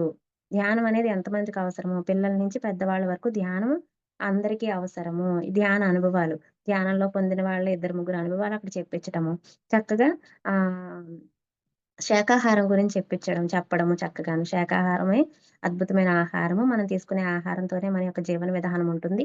ఇలా కొన్ని కొన్ని అక్కడ చెబుతూ మనం ఖచ్చితంగా ఆ టైము, ఆ సంకల్పము, మన అంతా పెట్టాలండి. మన యొక్క ఇంకా చెప్పాలంటే తన్మన్ అక్కడ 3 రకాలుగాను అక్కడ మనం వర్క్ చేసి ఒకటి చేయాల్సొస్తుంది. ఎందుకంటే ఇలాగ మనం చేయడం వల్ల మన యొక్క అతీంద్రియ శక్తిని ఎలా ఉపయోగిస్తున్నాం ఇక్కడ మనము? మన యొక్క ఆత్మ ప్రగతికి ఉపయోగిస్తున్నాము. అలాగే ఇతరుల ఆత్మ ప్రగతికి. అంటే ఎంతోమంది నార్మల్‌గా ఉన్న పీపుల్స్ అందరికీ కూడా మనం ధ్యానాన్ని, శాకాహారాన్ని చెప్తే శాకాహారిగా మారండి ఆరోగ్యంగా ఉంటారని చెప్తున్నాం. అంటే ఇతరుల ఆత్మ ప్రగతికి ఉపయోగిస్తున్నాం దాన్ని మనం మన సంకల్పాన్ని, మన యొక్క వాక్కుని. అలా ఎప్పుడైతే ఇతరుల ఆత్మ ప్రగతికి ఉపయోగించేలాగా, మన ఆత్మ ప్రగతికి ఉపయోగపడేలాగా అద్భుతంగా అందరూ కూడా ధ్యానులుగా, శాకాహారులుగా తయారయ్యేలాగా వాళ్ళ యొక్క సమస్యల్ని వాళ్ళే పరిష్కరించుకునే విధంగా, వారిలో ఉన్న డాక్టర్‌ని వాళ్ళే మేలుకొలుపుకునే విధంగాను, మనం తయారు చేయడానికి మన యొక్క సంకల్పాన్ని, మన యొక్క వాక్కుని, మన యొక్క ఆలోచనని అన్నిటిని కూడా మనం ఇక్కడ పెడుతూ వెళ్ళినప్పుడు, ఈ యొక్క అతీంద్రియ శక్తుల్లో మనం అద్భుతంగా మనము వాటిని ఉపయోగించుకున్నట్టు, మన యొక్క శక్తిని ఇంకా మనం పొందుతాం గానీ, మన యొక్క శక్తుల్ని ఇక్కడ వృధా చేసుకోమండి. ఎప్పుడైతే పనికిరాని వాటిల కోసం పెడతామో, అప్పుడు మనం అక్కడ వృధా చేసుకున్నట్టవుతుంది. కనుక ఎవరికి ఊరికే మనం మాటలిచ్చేసి, అలా ఇలా కూడా మనం చేయకూడదనమాట. ఇవి ఇక్కడ మనం వృత్తి వ్యాపారాల్లో చూసుకోవాల్సుంటుందండి. మనం ఒక ధ్యానిగా ఒక అద్భుతమైనటువంటి ఆత్మజ్ఞానిగా తయారైన తర్వాత, మనం చేసే వ్యాపారంలో అన్ని చోట్ల కూడా మనం ఉద్యోగం చేస్తుంటే ఉద్యోగం దగ్గర ఎలా ఉండాలి? మన యొక్క మాటని ఎలా ఉపయోగించాలనేది ప్రతి చోట మనం ఇక్కడ చూసుకోవాలి. ఎప్పుడైతే ఇలాంటి చోట్ల మనం ఇలాంటి పొరపాట్లు చేస్తూ ఉండి, మన శక్తిని కోల్పోతూ ఉంటామో, అది మనం అబ్జర్వ్ చేస్తూ ఉండాలండి. అది చేస్తూ మన యొక్క శక్తిని అద్భుతంగా వాడడం అనేది ఖచ్చితంగా ఉంది. ఈ అతీంద్రియ శక్తులనేటువంటివి కూడా చూడండి, ఒక కొండకి ఇది కన్నం పెట్టామంటే ఎలా అదే అసంపూర్ణ జ్ఞానం కూడా ఒక అసంపూర్ణ జ్ఞానంలో ఉన్నామంటే, కొండకి చిన్న కన్నాలు పెట్టామనుకోండి, కన్నాలున్నాయి. ఒక కొండకి కన్నాలున్నాయి. దానిలో వాటర్ పోస్తే ఏమవుతది? ఎనర్జీ వెంటనే ఆ వాటర్ ఎలాగెళ్ళిపోతదో, మనలో ఉన్న ధ్యానం ఎంత ధ్యానం చేసినా, శాకాహారిగా ఉన్నా, ఎంత జ్ఞానాన్ని పొందుతున్నా, మనలో ఎనర్జీ అలా ఖర్చయిపోయి వెళ్ళిపోతూ ఉంటుంది. సో, అతీంద్రియ శక్తుల్లో ఇలా ఎప్పుడైతే ప్రవర్తిస్తామో మన యొక్క శక్తి అలా వెళ్ళిపోతూ ఉంటుంది. మన సంకల్పాన్ని దుర్వినియోగం చేసినప్పుడు. కనుక ఈ యొక్క అంటే మనకప్పుడు అనిపిస్తుంటుంది. మనకేవో ఒక హెల్త్ ఇష్యూస్ వచ్చేస్తూ ఉంటాయండి.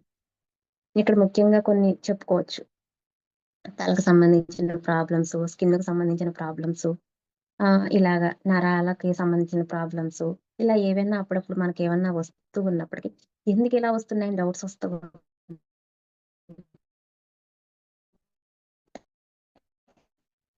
మనం ఎప్పుడైతే ఈ అతీంద్రియ శక్తులు మనకి కొన్ని ఇలాంటి తరచుగా హెడేక్ వస్తూ ఉంటుంది. ఎందువల్ల మన ఎనర్జీని ఇక్కడ ఎక్కడో పెట్టేస్తున్నాం మనం. ఈ యొక్క అతీంద్రియ శక్తుల దగ్గర దుర్వినియోగం చేస్తున్నామా? అసంపూర్ణ జ్ఞానంలో ఆగిపోయామా? ఎక్కడ ఆగిపోయామనేది మనం అక్కడ చూసుకోవాల్సి ఉంటుంది. వీట్లి ద్వారానే మనకిక్కడ అంటే ఎన్ని తెలిసినప్పటికీ మనకి ఎక్కడో అక్కడ ఏదో ఒక మిస్టేక్ అనేది జరుగుతూ ఉంటుంది.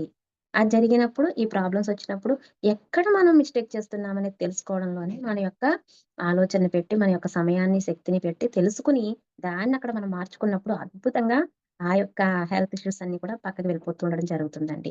మరి ఇక్కడ నాలుగవది ఏంటి అంటే ఆధ్యాత్మిక బద్ధకము. మామూలుగా మనం బద్ధకం అని చెప్పుకుంటాం. ఆ బద్ధకం వేరండి. ఈ యొక్క ఆధ్యాత్మిక బద్ధకం వేరనమాట. ఎలా అంటే చూడండి, ఆధ్యాత్మిక బద్ధకం అనేసరికి మనకు తెలుసు. మనం ఎంతో అద్భుతంగా ఆహ్, ఈ అంత నాలెడ్జ్ తీసుకుంటూ ఎంతో అద్భుతంగా ఎదుగుతూ ఉంటాం. కానీ మేడం మేడం ఎక్కడో ఒక్కడ నేర్చుకునే దిశలో ఆగిపోతాం. మేడం? మీరు అదే ఏంటది ఇంక మూడు మూడు అన్నారు కదా, రెండు ఒకటే చెప్పారు, హెడేక్ కోసం చెప్పారు, ఇంకా రెండిటి కోసం చెప్పాలిగా, అదే కూడా చెప్పేయండి. ఆ! చెప్తాను మేడం. చెప్తాను. ఆధ్యాత్మిక బద్ధకంలో అన్నీ వస్తాయండి. వస్తాయి, యాహ్! ఓకే. Yes madam. అయితే ఇక్కడ ఆధ్యాత్మిక బద్ధకం అంటే చూడండి, మనకేమవుతుందంటే చాలా వరకు అద్భుతంగా మనం అంతా కూడా పాటిస్తూ, నేర్చుకుంటూ ముందుకు వెళ్తూ ఉంటాం. కానీ మనము మన జీవిత ధ్యేయం అనేది ఖచ్చితంగా ఇక్కడ మనకుంటుందండి. ఖచ్చితంగా మన యొక్క జీవిత ధ్యేయము ఏమిటి అంటే, కొంతమంది కళల ద్వారా ఈ ధ్యానాన్ని అందరికి విస్తరింపజేయాలి. భాషలు నేర్చుకోవాలి. భాషలు నేర్చుకుంటే ఇంకొక భాష నేర్చుకున్నాం, ఇంగ్లీష్ నేర్చుకున్నామనుకోండి, ఇంగ్లీషు వచ్చిన వాళ్ళ దగ్గర మనం వర్క్ చేయొచ్చు. వేరే కంట్రీస్ వెళ్ళొచ్చు. అలాగే జూమ్‌లో కూడా సెషన్స్ చేయొచ్చండి. ఇదే లెసన్ ఇంగ్లీష్‌లో చెప్పగలగొచ్చు. ఇదే లెసన్ ఇంగ్లీష్‌లో చెప్తే ఇంకా అద్భుతం. తెలుగులో ఎంతో మంది చేస్తున్న వాళ్ళున్నారు. కనుక ఆ ఇంగ్లీషే నేర్చుకున్నామనుకోండి, ఇంగ్లీష్‌లోనే ఈ సెషన్ చేస్తే, అలాగా మన యొక్క సమయాన్ని ఎప్పుడూ కూడా నేర్చుకోవడానికి మనం సమయాన్ని పెట్టాలి ఎప్పుడు కూడా. కానీ మనం ఏం చేస్తామంటే, సరే ఇప్పటికి ఇవన్నీ చేస్తున్నాం కదా! ధ్యానం చేస్తున్నాము, స్వాధ్యాయం పుస్తకాలు చదువుతున్నాము, చక్కగా ఇవన్నీ చేస్తున్నాం. మనకున్న కార్యక్రమాలేవో ఉన్నాయి. వాటిల్లో వాటికి వెళ్తున్నాము. ఎక్కడైనా క్లాసులు జరిగితే వెళ్తున్నాము. ఇవన్నీ చేస్తున్నాం. మనం కరెక్ట్‌గానే ఉన్నాం కదా! అనుకుంటామండి. కానీ చెప్పుకున్నాం కదా! నిరంతర విద్యార్థిలా ఎప్పటికప్పుడు మనం నేర్చుకుంటూ ఉండాలి. ఎందుకంటే చూడండి, సోక్రటీస్ ఉన్నారు. సోక్రటీసు సోక్రటీస్‌ని జైల్లో పెట్టారు. జైల్లో పెట్టి ఆయనకి విషం అంటే కొంత సమయంలో ఆయనకి శిక్ష విధిచ్చారు. మరణ శిక్ష. విధించినప్పుడు ఆయనకి విషం ఇచ్చి చంపుతారనమాట వాళ్ళింకా. ఆ టైంలో కూడా ఆయన ఇంకా ఒక 2 గంటల్లో, 3 గంటల్లో చనిపోతాననుకున్నా కూడా, చనిపోతాడని ఆయనకి తెలిసినా కూడా, ఆయనంటే ప్రేమ, ఆయనంటే అభిమానం ఉన్నటువంటి వాళ్ళెంతో మంది అక్కడికొచ్చి విలవిల ఏడుస్తున్నారటండి. ఎందుకంటే సోక్రటీసు అద్భుతమైనటువంటి ఆయన ప్రసంగాలతో, జ్ఞానంతోటి ప్రజల్ని ఎంతో అద్భుతంగా ఆయన ఆహ్, మారుస్తున్నాడాయన. కానీ వాళ్ళకి అదే అక్కడ ఆయనకేంటంటే అది దాని నుంచి ఆయనంటే ఆ యొక్క ఇలా ఇలా ఈ ఈ ఈ రకమైన విధానంలో ఆయన ఉండడం వలన ఆయనకక్కడ ఒక అవరోధం ఏర్పడింది. కానీ ఆయనకు ఆ మరణం శిక్ష అనేది వేశారు. కానీ అక్కడ ఆయన ఏమాత్రం దుఃఖించలేదండి ఆయన. దుఃఖించకుండా ఏం చేశారాయన, ఇంకొక 2 గంటలో, 3 గంటలో చనిపోతానని తెలిసినా కూడా ఎక్కడో ఒక చోట చూడండి దాన్నేదో అంటారు. ఒక చిప్ప ఉండి ఇలా వాయిస్తూ ఉంటారండి. దాని పేరు నాకు ఐడియా లేదు. ఇలా వాయిస్తూ ఉంటారు దాన్ని. అది ఆ వాయిస్ అనేది వినిపిస్తూ ఉంది. ఆ సంగీతం ఆయనకి వినిపిస్తూ ఉన్నప్పుడు, ఆ సంగీతం విని అక్కడున్నటువంటి భటులుంటారు గదండీ! ఆ పోలీసులు వాళ్ళుంటారు కదా! కాపలాదారులు. వాళ్ళకి చెప్పి అతన్ని ఇక్కడికి పిలుచుకురా అని చెప్పి చెబితే అతను పిలుచుకొచ్చాడట. పిలుచుకొస్తే నాకిది వాయించడం నేర్పిస్తావా అని అడిగారట ఆయన సోక్రటీస్. సరే అని చెప్పేసి అతని దగ్గర కూర్చొని అది వాయించడం నేర్చుకున్నారటండి ఆయన. కానీ చూసేవాళ్ళందరూ వింతగా చూస్తున్నారు. ఎందుకంటే కొంత సమయంలో చనిపోతారు మీరు. మేమందరూ దుఃఖిస్తున్నాం మీకోసం. మీరిదెందుకు నేర్చుకుంటున్నారు? మీరేమో ఏమి పట్టనట్టుగా ఇది నేర్చుకుంటున్నారేంటిప్పుడు? కొంత సమయంలో మీరు చనిపోతారు అని అడిగితే ఆయన చెప్పిన మాటేంటంటే అండి, నేనింకా చనిపోవడానికి 2 గంటల సమయం ఉంది. మరి ఆ సమయంలో నేనిది నేర్చుకోవడానికి నాకొక అవకాశము ఉంది. నేను ఎప్పుడో చనిపోతానన్న దానికి నేను దుఃఖిస్తూ కూర్చొని ఏం ఉపయోగం ఉంది? ఆ దుఃఖంతో నేను కూర్చుంటే ఉపయోగం ఏముంది? నేను చనిపోయే లోపల దీన్ని కూడా నేర్చుకొని నేను ఆ అనుభూతిని పొందుతాను. నేను ఆ ఆనందాన్ని పొందుతాను అని చెప్పారట. అంటే మన ఆత్మస్థితిలో ఎప్పుడూ కూడా మనము నేర్చుకుంటూనే ఉండాలి. మన యొక్క ఆత్మ యొక్క పరిణితి యొక్క దశలు మార్చుకుంటూ ఎప్పుడూ నేర్చుకుంటే నిరంతర విద్యార్థిలాగే మనం కొనసాగించాలి. కానీ ఇక్కడ మనకు అవరోధం ఏమిటి అంటే ఈ ఆధ్యాత్మిక బద్ధకము. ఆ నేర్చుకోవడంలో, దానికి సమయం పెట్టడంలో, ఓ భాష నేర్చుకునే చోటో, ఒక సంగీతం నేర్చుకునే చోటో, ఒక డాన్స్ నేర్చుకోవాల్సిన చోటో, ఒక శ్లోకం, ఓ పద్యం నేర్చుకోవాల్సిన చోటో, లేకపోతే ఒక పుస్తకాన్ని చదివేయడం దగ్గరో, ఎక్కడో అక్కడ మనము ఆ బద్ధకం అనేది మనకి అడ్డంకిగా మారుతూ ఉంటుందండి. ఇది ఎంతోమంది చాలా సంవత్సరాల నుంచి మేము ధ్యానం చేస్తున్నాము. అయినప్పటికీ ఇది ఎప్పటికప్పుడే మనకు మనమే సమయం దొరకట్లేదు, టైం సరిపోవట్లేదు, ఈ పనులకే సరిపోతుంది, నేను దీనికి సమయం పెట్టకపోతే యాజ్ ఇట్ ఈజ్ ఇది ఇప్పుడు ఏదైతే నేను మాట్లాడుతున్నానో ఇది నాకు కూడా ఉంది అండి. ఇది నేనేంటంటే వర్క్స్ ఉన్నప్పుడు వర్క్స్ అన్నీ చేసేస్తున్నాము. ఏది మేజర్ వర్క్స్ అన్నీ వస్తున్నాయి, ఈవెంట్స్ వస్తున్నాయి, అన్నీ వస్తున్నాయి, ఆనందో బ్రహ్మ లేకపోతే క్లాసెస్ వస్తున్నాయి, వర్క్షాప్స్ వస్తున్నాయి, అన్నీ చేసేస్తున్నాం. కానీ మన యొక్క స్వధర్మము అంటారు దీన్నండి. ఆ స్వధర్మంలో భాగంగా మన యొక్క ఎదుగుదలలో భాగంగా మనం తీసుకొచ్చిన లక్ష్యం ఏదైతే ఉందో, నా లక్ష్యం నేను సంగీతం నేర్చుకోవాలి, నేను సంగీతం ద్వారా ఎంతో మందికి జ్ఞానాన్ని అందించాలి అనేది నా లక్ష్యం. నేను అందుకే ఈ కల్చరల్ ఈవెంట్స్, ఆనంద బ్రహ్మ ఇవన్నీ నేను ఎక్కువ చేయడం అనేది దాంట్లో వర్క్ చేయడం అనేది నేను చేస్తానండి. దాంట్లోకి అది గా వెళ్ళాలి మనం ఇక్కడ. ఏంటంటే మనం నేర్చుకునే స్వధర్మంలో మనం నేర్చుకుంటూ మనం ఇక్కడ వర్క్స్‌లో ఉండాలి. అదనమాటండి. అలాగా దానికి సమయం పెట్టాలి. ఆ సమయం పెట్టకుండా మనకేమవుతుందంటే ఏదో ఒక ఆటంకం అంటే మనలో ఆ దృఢ సంకల్పం, దృఢ నిశ్చయం మనకుండాలి. దీనికొక రోజువారీ ప్రణాళిక, ఒక వారం ప్రణాళిక, ఒక నెలవారీ ప్రణాళిక, ఇలా మనం ప్రణాళిక వేసుకోవాలండి. ప్రణాళికాబద్ధంగా ఎప్పుడైతే మనం నేర్చుకుంటూ చేస్తూ ముందుకు వెళ్తామో, ఈ యొక్క ఆధ్యాత్మ బద్ధకం నుంచి బయటికి రావాలి. బయటపడాలి. ఈ ఆధ్యాత్మిక బద్ధకమే కొంచెం చాలా కష్టమైనది. ఇక్కడే ఆగిపోతామండి ఎక్కువ. చాలా వరకు ఆహ్, నే చాలా బాగానే చేస్తాం అన్నీ. కానీ ఎక్కడో అక్కడ ఈ ఆధ్యాత్మిక బద్ధకం అనేది మనల్ని వెంటాడుతూ ఉంటుంది. ఇక్కడ మనం ఖచ్చితంగా మనము చాలా ఎఫెక్ట్ పెట్టాలి. ఇదేమంత సులువు కాదండి. చాలా దీనికోసం మనం ఆ సమయాన్ని మనల్ని మనం తట్టి లేపుకుంటూ, మేలుకొల్పుకుంటూ చక్కగా ఇక్కడ మనం ఆ సమయం పెట్టేయాలి అనేది ఇక్కడ నాకు అదే జరుగుతూ ఉంటుందండి. సంగీతం నేర్చుకోవడంలో, ప్రాక్టీస్ చేయడంలో. ప్రాక్టీస్‌కి టైం పెట్టాలి. సంగీతం నేర్చుకోవాలి. దానికి ప్రాక్టీస్‌కి టైం పెట్టాలి. మళ్ళీ ప్రాక్టీస్ అయిన తర్వాత మళ్ళీ జాయిన్ అవ్వాలి. మళ్ళీ అది అప్పచెప్తూ ఉండాలి. నేర్చుకుంటూ ఉండాలి. మళ్ళీ నిరంతరం దాన్ని సాధన చేస్తూ ఉండాలి. గ్యాప్స్ వచ్చేస్తుంటాయి. ఎక్కువ రోజులు గ్యాప్ వస్తుంటుంది. ఇలా ఏదో ఒక ఇన్‌స్ట్రుమెంట్ నేర్చుకునే వాళ్ళు ఇన్‌స్ట్రుమెంట్ నేర్చుకోవచ్చండి. ఎందుకంటే మనలో ఎప్పుడు కూడా ఇప్పుడు పత్రిజీ ఉన్నారు. ఒక ఫ్లూట్ వాయిస్తారు. ఆయన ఫ్లూట్ వాయించడం వల్లనే ఎంతో మందికి ధ్యానం వెళ్ళింది అని చెప్పొచ్చండి మనం. ఎందుకంటే ఒక కళ అనేది మన దగ్గర ఉన్నప్పుడు దాని కోసం మనం ఎంత సాధన చేసి నేర్చుకుంటామో, మనం ఇక్కడ ఎప్పుడూ ఆచరణేనండి. ఇక్కడ మనం చేయాల్సిన ఆచరణ. మనం ఎప్పుడైతే ఒక దాన్ని మనం ఇప్పుడు ఒక స్టేజ్ మీద పాట పాడాలి అంటే అండి మనకు అవకాశం ఎప్పుడొస్తుంది? మనం దానికి తగిన సమయం పెట్టి, దాన్ని మనం నేర్చుకున్నప్పుడు మనకు అవకాశం వస్తుంది. మనం నేర్చుకోకుండా మనకు అవకాశం ఎలా వస్తదండి? ఖచ్చితంగా అంతేనండి.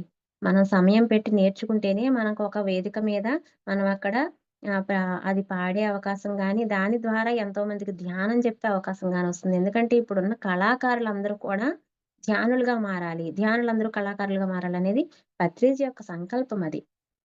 ఆయన ఎన్నో సార్లు చెప్పారండి ఆ మాట. మనం అలా చేయాలంటే మనం ఆ కళాకారుల్లోకి వెళ్ళాలి. మనం కళలు నేర్చుకోవాలి. అలాగే ఒక భాష నేర్చుకోవాలి. ఒక ఇంగ్లీష్ నేర్చుకోవాలి. చాలా మంది జర్మనీ భాష నేర్చుకునే వాళ్ళున్నారండి. తమిళ్ నేర్చుకున్నారు. జీకే గారు జర్మనీ భాష నేర్చుకున్నారు. ఆయనకి ఇంగ్లీష్ వచ్చు. అన్నీ వచ్చు. కానీ హిందీ వచ్చు, ఇంగ్లీష్ వచ్చు. కానీ ఆయన జర్మనీ భాష నేర్చుకున్నారు. ఆయన ఇంగ్లీష్‌ని కూడా ఎంతో పట్టుబట్టి ఎన్నో రకాల అంటే ఇంగ్లీష్ అంటే చిన్నదేం కాదు కదండీ! ఇంగ్లీష్‌లో ఒక్క మాటనే 8, 10 రకాలుగా మాట్లాడొచ్చు. సో, అవన్నీ ఆయన ఎంతో సాధనతోటి నేర్చుకున్నారు. చాలా ఏళ్ల క్రితం. నేర్చుకున్నదంతా ఇప్పుడు ఉపయోగపడుతుంది అని సార్ కూడా చెప్పారండి. ఎందుకంటే, ఆయన కొత్త కొత్త పదాలన్నీ మాట్లాడుతూ ఉంటే అవతల వాళ్ళు ఓహో! దీన్ని ఇలా కూడా అనొచ్చు కదా! అనేటువంటిది కూడా అనుకున్నారు. కాబట్టే ఇప్పుడు అంత ఇంగ్లీష్ నేర్చుకోవడం వల్లనే డాక్టర్ జీకే గారు ఇప్పుడండి యూకేలో ఉండి, యూకేలో పీఎంసీ ఛానెల్‌ని తీసుకురావడం గాని, యూకేలో పిరమిడ్స్ రావడానికి వర్క్ చేయడం గాని, ఎన్నో చేస్తున్నారండి. ఇతర కంట్రీస్ అన్నీ వెళ్తున్నారు.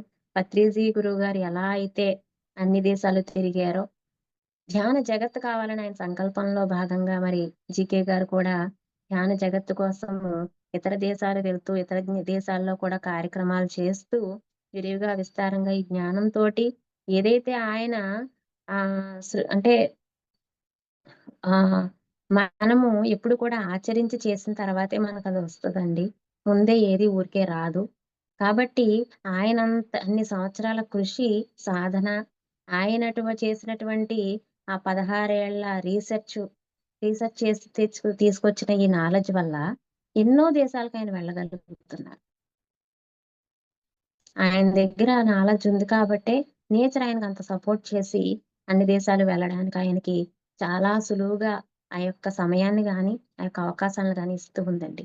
సో, మేము అదే బాటలో ఆయన నుంచి ఎంతో నేర్చుకుంటూ, ఆయన్ని చూసి, ఆయన దగ్గర నేర్చుకుంటూ ఈరోజు మేమంతా కూడా ఎంతో అద్భుతంగా అంటే ఇక్కడ ఎక్కడున్నాము? స్పిరిచ్యువల్ టాబ్లెట్‌లోనే ఉన్నారా? వేరే చోట ఉన్నారా? అంటే ఎవరి జీవిత ధ్యేయం దేంట్లో ఉంటే దాంట్లోనే కదండీ పనిచేస్తాము. అంటే ఇక్కడ ఎన్నో రకాలుండొచ్చు ఈ వింగ్స్ అన్నీ.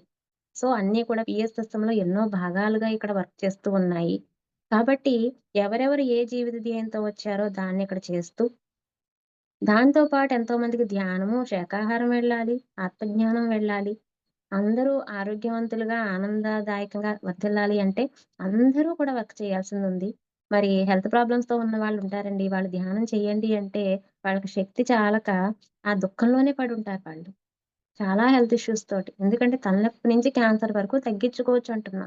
కానీ దానికి ఎంత కౌన్సెలింగ్ ఇవ్వాలి, ఎంత ట్రైనింగ్ వాళ్ళతో కూర్చొని వాళ్ళని ఆ దిశగా వాళ్ళని తీసుకువెళ్ళాలంటే వాళ్ళ చేత 40 రోజులు ఆ సాధనలు చేయించాలి. ఆ పుస్తకాలు చదివి వాళ్ళకి వినిపించడం గాని, వాళ్ళని ఆ స్థితికి తీసుకురావాలంటే ఎంత ఎఫెక్ట్ పెట్టాలండి. ఇక్కడ అవన్నీ కూడా కౌన్సెలింగ్ రూపంలోను, ఆశ్రమ ధర్మం రూపంలోను అన్నీ కూడా ఇవ్వబడుతున్నాయండి.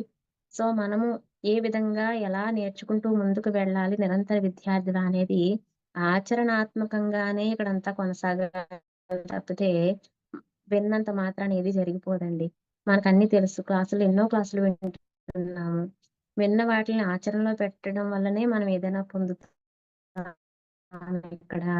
మరి అటువంటి అద్భుతమైనటువంటి నాలెడ్జ్‌ని మనకు అందించారు. మనం నేర్చుకోవాల్సిన స్థాయిలో నేర్చుకోక ఆత్మస్థితి ఎప్పుడైతే కుంటుపడుతుందో, ముందుకు వెళ్ళకూడదో, ఈ తలకు సంబంధించిన పరిస్థితులు, ప్రాబ్లమ్సు, అలాగే నరాలకు సంబంధించిన ప్రాబ్లమ్స్ గానీ, ఇవన్నీ రావచ్చండి. కనుక మనల్ని ఎప్పటికప్పుడు ఆధ్యాత్మిక బద్ధకం నుంచి మనల్ని మనం మేలుకొల్పుకుంటూ, తట్టి లేపుతూ, నిరంతరం ఎప్పుడు ఏదో ఒకటి నేర్చుకుంటూ ఉండాలి. ఒక పాట నేర్చుకుంటూ ఉండాలి. ఒక పద్యం నేర్చుకుంటూ ఉండాలి. భగవద్గీత శ్లోకాలు నేర్చుకుంటే అద్భుతంగా శ్లోకాన్ని వివరిస్తూ మనం క్లాస్ చెప్పొచ్చు. నాకలాగ ఒక ధ్యేయం ఉందండి. కీబోర్డ్ నేర్చుకుంటూ, కీబోర్డ్ తోటి నేను సంగీతం, పాటలు పాడుతూ ఎంతో మందికి ధ్యానాన్ని అందజేయాలనేది నా యొక్క జీవిత లక్ష్యము, జీవిత ధ్యేయం అనమాట.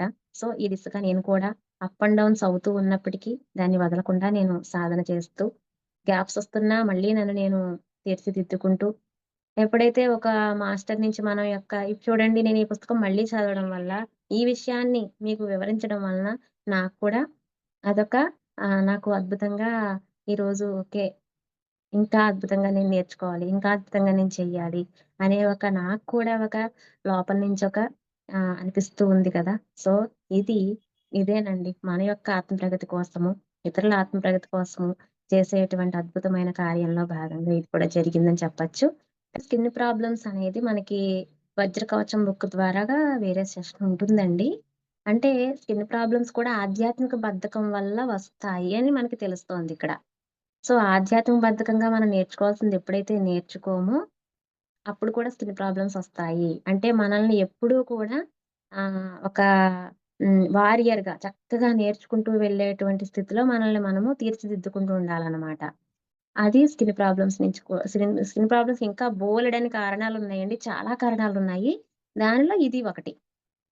ఇది కూడా చిన్నదేం కాదండి పెద్దదే. ఆధ్యాత్మిక బద్ధకం అనేది చాలా అది మనం చాలా బయటపడడానికి మనం ఆహ్, సాధన చేస్తూనే అన్నిటిని దాటిని ఆ సాధనతోనే దాని నుంచి బయటకొస్తామండి ఖచ్చితంగా. Thank you madam. Thank you so much madam. మా ఛానల్కి వచ్చి ఎంతో గొప్ప ఆత్మజ్ఞానాన్ని అందించారు మేడం. Thank you madam.